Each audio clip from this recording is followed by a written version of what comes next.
Hello, this is George and welcome back to my YouTube channel. This video goes along with my December 2022 blog post at georgepruitt.com. In that blog post, I discuss a day trading algorithm utilizing the clear-out pattern. I also discuss the trade management, a concept where you stop trading after during the day after you have reached a certain loss. Say you only want to risk $750 during the day, and once you've exceeded or suffered through that loss, trading is turned off for the rest of the day. And the third thing that I want to discuss is TradeStation's limitation when you place a stop order that is below the current market price. If you place, and that's a buy stop, I should say. If you place a buy stop order in real life that's below the current market, and say you did this via on the phone to a broker back in the 90s, the broker would say, George, that the price is through your stop. Do you want to fill or kill? And you would either say, I need to get out and go ahead and buy it, or you'd say, just kill the order. And then you'd have to go back and figure out why your stop is not in alignment with the market. But in the case of TradeStation, when you do a back test, if you place a buy stop that is below the market price, TradeStation will turn that stop order into a market order, and it will fill you at the next opening of the next bar, be it a 5-minute bar or 1-minute bar or 10-second bar. And you don't want that. So I'm going to show you a little trick in EasyLanguage to prevent that from occurring. Now I'm going to have to show you some performance metrics. And really, in real life, that's the only things that we can do as system developers to show how productive or how viable a trading program is. And anytime you show any type of performance metrics, in dollars or even percentages, you should always understand the limitations of hypothetical results, because that's all we're looking at. We're looking at hypothetical results. These results did not occur during real time, and hence the word backtest. Okay, so I like to let people know the limitations of backtesting, and this is the CFTC required disclosure for hypothetical results. And I'll just read this real quick to you. Hypothetical performance results have many inherent limitations, some of which are described below. No representation is being made that any account will or is likely to achieve profits or losses similar to those shown. In fact, there are frequently sharp differences between hypothetical performance results and the actual results subsequently achieved by any particular trading program. So I want you to read this. I'll leave this up here for a second. And if you proceed to listen to this or watch this video, I assume that you understand the limitations and you accept those terms.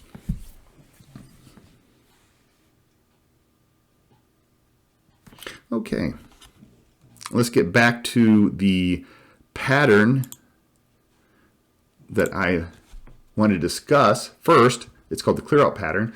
And a clear-out pattern, it basically means that the market head goes up to a certain level, and then on a buy side, I should say. Let's talk just about the buy side first, and then we'll do the short side second. Buy clear out usually happens when the price goes down and it penetrates a certain level, and then it rallies back through that level, and you can get on board, and hopefully the momentum that reversed the market has some strength to it, and it carries through, and you have a nice trade. Here's a perfect example of a beautiful buy here. And our clear out points are going to be the prior day's highs and the prior day's lows. Here's yesterday's low when you're here. Here's today. Here's yesterday. The market either gaps through, in this case it did gap through, or it moves through yesterday's low by a certain amount. And that certain amount is important because you don't necessarily want to go and turn the buy switch on if it touches the low. You want it to go through it some, okay? So that means that it's showing some, weakness, and if the market can recover that weakness, that means there's some momentum behind it. And in this case, the market gapped way below the amount that we're looking for, yesterday's low, and then it comes back and rallies, and then it eventually breaks the level of yesterday's low plus a tick, and you buy it here, and then of course you had a nice trade the rest of the day. Now the other side of the equation, the sell short, uses the prior day's high. In this case, the market, again, it gapped above yesterday's high, came back into it. We did not sell it here because it didn't go through it sufficiently.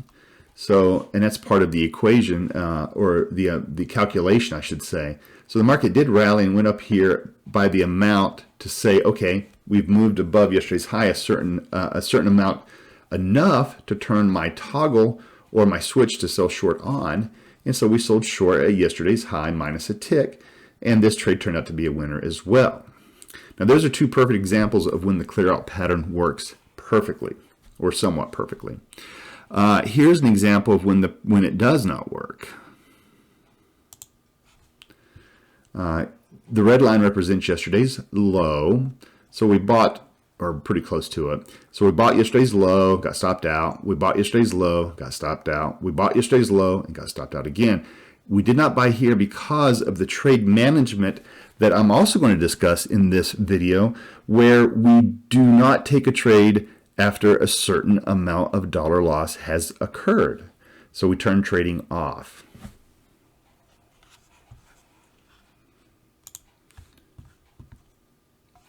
And the third thing I wanted to discuss was TradeStation's inaccurate filling of stop orders that are well through the stop price. In real life, you can place a stop limit order on a buy stop. Let's talk about buying. You could say, I want to get filled at my price, or maybe 2 tick slippage. You want to accept that, but you don't want to accept more than 2 tick slippage. In a back test, TradeStation will convert your stop order, your buy stop order, to a market order if the stop price has been exceeded already. And here is an example of these two occurrences when this happens, and you don't want that to happen because in reality that can't happen, and also it distorts your historical back test. Here's a good buy here. Okay, we bought yesterday's low, probably it's somewhere right around here, and then the market went up, came down, and here is some type of report, wide range bar, fast market condition. We got stopped out. Now, in reality, if you had a fast enough mechanism, I looked at this on a 1 minute bar, and I still didn't get the trade the way it's supposed to happen, and I dropped down to a 10-second bar, and it did happen the way it should have in reality, if everything was perfect. What happened here was the market opened here, went down, got you stopped out, okay, and then it rallied, and you should have probably bought back at yesterday's low, okay. But I looked at that, and that happened, that retracement and then that rally to get back to yesterday's low happened within 20 seconds. Now, can an automated system take advantage of that, or can execute that? I shouldn't say advantage, but can it execute that? I don't know, because there's a lot of calculations going on. First off, you've got to set a toggle to say, okay, I'm long, and I've got stopped out, and I penetrated yesterday's low again. So I want to turn my buy toggle back on. So I want to buy yesterday's low. A lot of things going on there. I don't know if an automated system would be able to get that. A human trader, I doubt very seriously, could get that in time because it happened so quick. And I call that a bang-bang situation. Now, in the days when I used to call orders into brokers, I would probably either have got filled at my price if it happened within a reasonable time span, which this happened within 10 seconds, so it's not reasonable. I would have either got filled at the low of the day, probably, or if the broker was not able to facilitate a fill at that price, he may have gotten me a better price, maybe up here, maybe even up here. If he was lucky and got me filled up here, he would call me up and says, hey, I'm the world's best broker. You should have taken a loss on that trade, but actually you're going to turn into a profit here. That happens every once in a while, but it's rare. So in reality, if it was a perfect world and you could execute within seconds, you would have got out here with your loss and you would have got back along here at the same price, and then you'd have probably been stopped out the rest of the day. But I guarantee you, in reality, you would not have bought here. Now, why did I buy there? Well, I got stopped out, and on TradeStation, you have to wait to the end of the bar, and this stop out turned my toggle back on to buy at yesterday's low, because I can do it multiple times. I want to be able to trade multiple times at the same price level, or I want to buy and then sell short. And so right here at the end of this bar, it says, oh, I'm out. Buy toggles turn back on. Buy yesterday's low. Well, this price is well above yesterday's low, so it turned it into a market order. So bam, I bought it, and immediately I got stopped out again. Now, in this time, I didn't even have a chance. I didn't have a bar, an interim bar to turn that toggle off to buy, and I did not even go down below yesterday's low to turn it back on. So there's no interim bar there to do any manipulations of a toggle. So basically, I said I could buy here, no interim bar to say I can't buy, so I bought again. And I shouldn't have done that because my stop order is still back down here. TradeStation turned it into a market order. And eventually it got me stopped out. I don't want that. Now, if I can't execute this thing perfectly, I just want to be able to get out here and none of this other business to occur.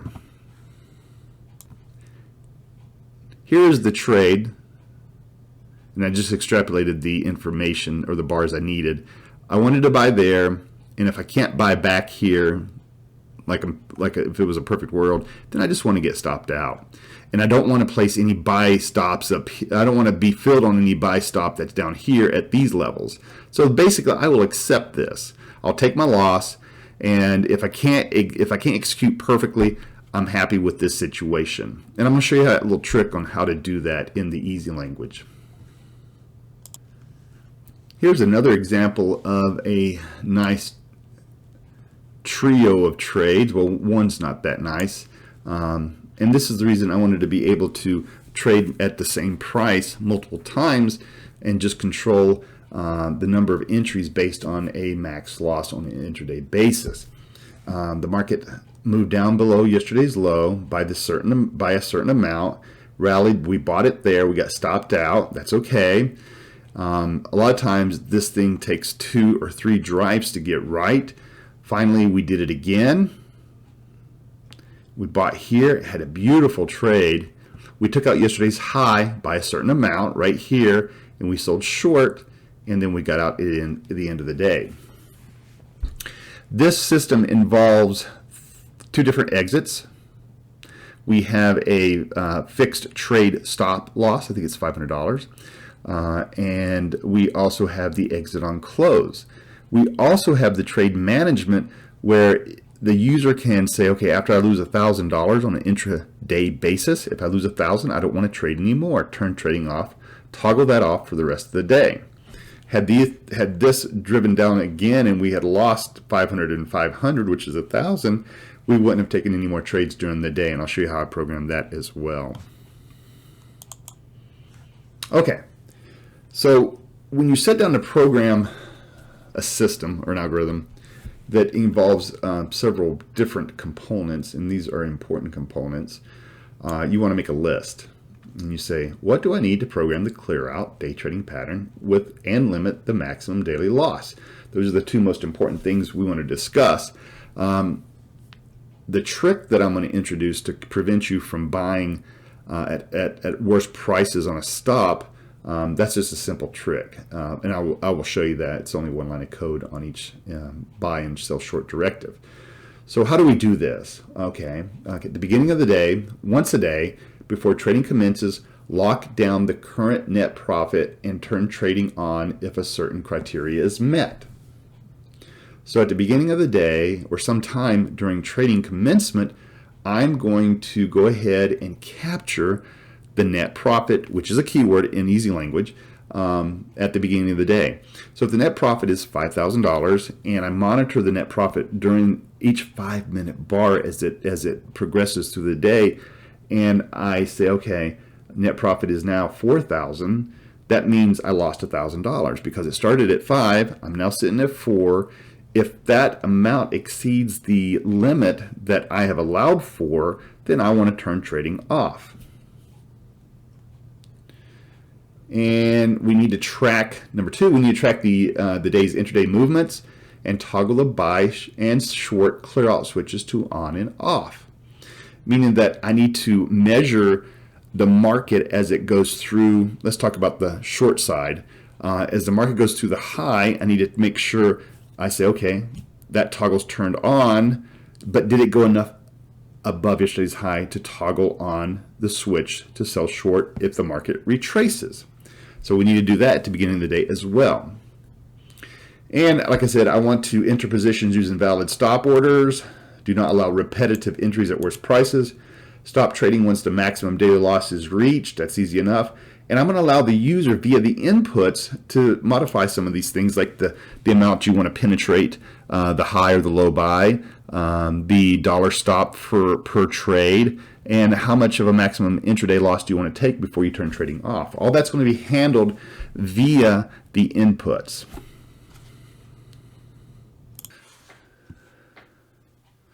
In programming this system, the first thing we need to do is capture the net profit at the beginning of the day and also set our toggles to false.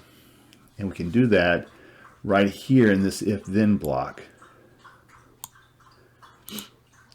If T equals calc time, start time, which in this case is 9:30 my time, the stock market opens at 9:30 Eastern, and I got that set at 9:30 in bar interval. If you're using a 5-minute bar, the first timestamp you'll see is 9:35. And I'm using the calc time function to calculate the time for me, because I could say if start time plus bar interval, if T equals start time plus interval, that would be okay because my start time is 9:30, and if I add a 5-minute bar, it's 9:35. But say your start time is 10:55, just as an example, and you had 5 minutes to 10:55, well, you get 10:60, and 10:60 is not a valid time. It would be actually 11 o'clock. So a lot of times, if you know that the user might use some weird start times, it's always best to use this calc time function, because the calc time, which is a built-in function of TradeStation or EasyLanguage, it'll give you a valid time every time. It returns a valid time. So if 9:30 plus 5 is 9:35, if time equals 9:35, which is the first bar timestamp, I want to go ahead and turn my clear out by toggle to false. A toggle is just in this case, it's a Boolean. It's either false or true, or on or off, or 0, 1, whatever you want to, how you want to designate that. That's fine. My clear out short is false. Begin of day profit is equal to net profit. Here I'm capturing the net profit at the beginning of the day, and I will monitor it throughout the day to see where I stand. I threw this in here in case I needed it. Begin of day tote trades equals total trades. Total trades is a keyword like net profit that keeps track of all the closed trades. Now, I've got another Boolean called can trade. Well, it's not a Boolean, I'm sorry. It acts like a Boolean, but it's a 0 or a 1 in this case. And I did this because I wanted to illustrate or demonstrate the IFF function. This is an if then else function in one line. If time is greater than or equal to calc time, start time offset, this is something I allow the user to optimize. Say you don't want to start at 9:35, maybe you want to start monitoring the market at 10:35. Let the market digest the first hour's news that occurred at 8:30 or 8:20, and let it get out of its system. Then you can do that as well. And also I allow the user to optimize when he wants to stop trading. A lot of times you don't want to trade the last 15 minutes of the day or the last 30 minutes of the day. That's up to the user via the inputs. Okay, I'm using my calc time like I demonstrated on the 9:30 plus the 30, which would be 9:60, which is not a time, which should be 10. So can trade will only be on if it falls within these two time frames. Condition 1 is true. Here I also allow the user to set up some filters. And this is for demonstration purposes only. If my trade filter num equals 1, then my condition 1 is equal to open of D, which if you set it equal to 0 as a function, is today's open. If it's less than the high of yesterday, and the open of today is greater than the low of yesterday, meaning that we're opening within the candle or the body of the prior day. I put that in there for demonstration purposes only. Trade filter num equals 2. If the user selects number 2, condition 1 is equal to the high of the day of yesterday minus the low of the day of yesterday, which is the range of yesterday, is less than the range of the prior day, meaning we have a range compression day or a narrow bar. If can trade and not condition 1, then can trade equals false. Now what is this doing? If I can trade, if I'm in the time frame where I can trade and my condition has been turned to false because I've got trade filter num set to equal 1 or 2 and these have been turned off, then if not false, which is true, if can trade and not false, then can trade equals 0. So I can't trade. If either of these two filters fail, I will not be able to take a trade. Now, if you have trade filter num not equal to 1 or 2, the condition 1 will be true. So if can trade equals 1 and not condition 1, which is false, if condition 1 is true, not true is false, this will fail. So can trade will not be equal to 0. It will stick with can trade equals 1. Okay, that's how we're filtering the trades there. And so let's go on down a little further. If the time is greater than the calc time offset plus start time offset, and the high of the day exceeds the prior day's high by our clear out percent times yesterday's range, then clear out short is set to true. If time is greater than or equal to calc time plus offset, and you know what I could have done? I'm sorry. This is fine. This is fine. I could have just used can trade right here. I don't know why I didn't do that. Oh, I know why I did that. Okay. I used can trade in the trade directives. I apologize. I've lost track there for a second. If time is greater than my optimized start time and the current bar's high exceeds or crosses above the high of yesterday plus the clear out percentage of yesterday's range times yesterday's range, then my clear out short is true. And we saw that as that example here. Let's see here. The market is past our certain optimized time period and the high of the day exceeds this point here, then it's turned to true. And the opposite is true. If the market is down here below prior day's low, the toggle to buy is set to true. Sorry for that little bit of confusion there. I was confused myself. Let's get back to the code. So basically those are the toggles for the can buys and the clear out buys and the clear out shorts. Now, if can trade equals 1, which we did all the testing, we're within the right time frame and the filters have met the criteria, and the clear out short toggle is set to true, and here is the net profit. If it's greater than, now you may want to think about this for a little bit. If the net profit, the current net profit, is greater than or equal to the begin of day profit minus the max daily loss, meaning that I haven't lost enough to turn off trading. So continue trading if this criteria is met, if this comparison turns out to be true. Okay, I may have lost $500 during the day, but my max loss is set to 1,000, so I can continue trading. And the close of the current bar is greater than the high of the day, high of yesterday, minus the min move divided by price scale. This is basically a tick. That's all that's doing. That's one tick. If the close is greater than the high of day minus one tick, then I want to sell short at the high of yesterday minus a tick. Now you're saying, what in the world is that doing, George? Well, this is our little trick. This is the trick. Trick to make sure. My computer's a little slow today. Sorry about that. Trick to make sure stop order is placed correctly. And that prevents you from selling short at worse and worse prices on a stop order. Okay, and I do the exact same thing for the buy side over here. Okay, if can trade equals 1, I've cleared out, and net profit is greater than or equal to beginning of day, I can minus the max daily loss, and this is dollars, and this is dollars, so we're fine. Net profit is dollars. Here I validate that I can place a valid buy stop order. Okay.